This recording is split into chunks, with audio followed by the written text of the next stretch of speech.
I didn't have a dream. All I had was a desperate need.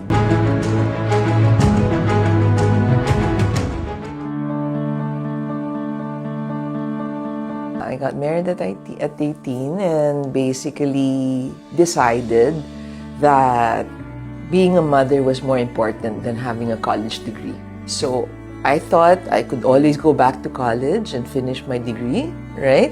But I could never bring back that opportunity of raising my daughter myself. So that was always important to me, that I be there for my kids. I was a struggling solo parent of 3. I had just left my husband, and being a high school graduate, I really didn't have much options in the job market. And at the same time, I had this crazy dream that I could be both mother and father to my children, which meant that I could be present in their lives while at the same time providing for them. I was a micro-entrepreneur.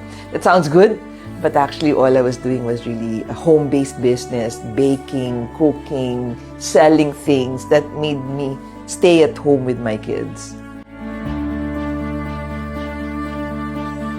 So when I first joined the business, I didn't have a dream.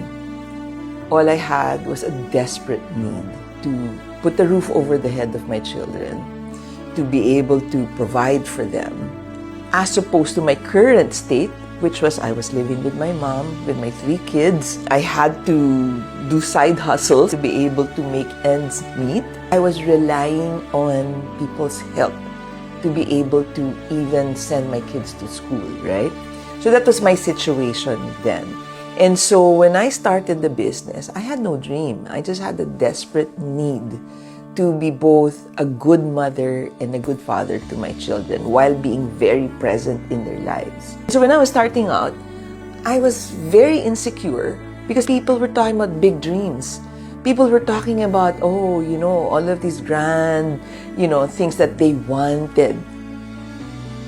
Whereas mine, it was all about my compelling reasons, things that forced me to do what I didn't know I could do. I was afraid of talking to people. But this business required that I talk to people. So it was a matter of letting my fear of talking to people be superseded by my fear of disappointing my children. I was afraid of being in a room with people who were dreamers and everything and motivated. And I felt very low and I felt very small. What I had to change was I had to stop looking at them. I had to start looking at my kids and why I was even there. Stopping myself from comparing myself with them and respecting the track I was on. That God placed me here. This was the track I was on. And there was going to be a good, result. There was going to be a good future ahead for us, regardless of how different I thought I was from everyone else who's doing the business. They say that your greatest intent always wins, right? Your greatest fear will also win. So my greatest fear was to let my children down. And for that, I was ready to face the other fears because I couldn't imagine facing that fear of letting them down. It went back to my compelling reason. It was more important for me to not disappoint my children, to not condemn them to a future of being in fear and in insecurity, to an uncertain future.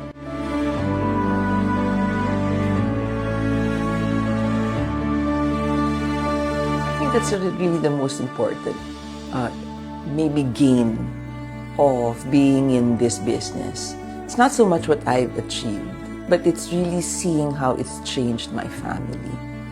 Because one of my other driving forces was pushing myself to do what I didn't want to do. Seeing my children believe in themselves, seeing them dreaming when I didn't know how to dream, seeing them setting goals for themselves when I was struggling to even know what was I going to do tomorrow. That was a major change, and that to me would be one of the biggest things that has changed in my family. That it was like a pattern that was broken. Seeing that broken in my kids, especially in my daughters, was, I think, one of the biggest gains.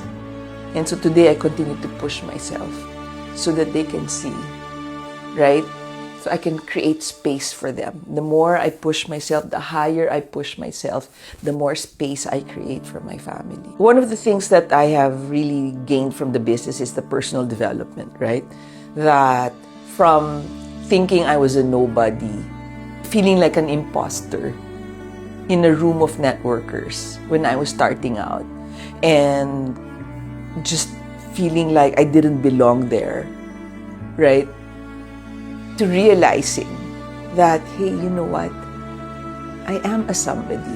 The path was really realizing that I was a somebody first. And because I was a somebody, that God created me, that He created me for who I am, and that He had a plan and a purpose for me, right? Then I could do anything. Nothing is impossible because I am enough. For my children to also grow up believing that they can do anything that they want to do because they are enough.